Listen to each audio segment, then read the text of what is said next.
To record interstate purchase in Gateway of Tally, under Transactions, click on Accounting Vouchers.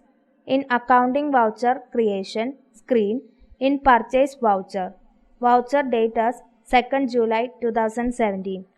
Type Supplier Invoice Number. Select Party Account Name as GR Traders.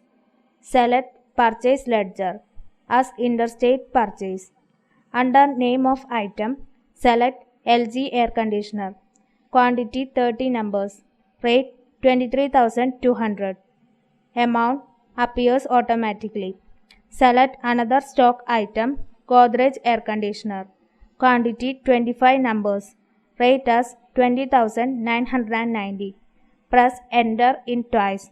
Select Integrated Tax. Amount appears automatically. Press Enter.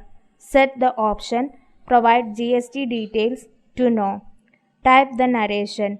Press Enter to exit the screen. Press Escape button to go back to Gateway of Tally.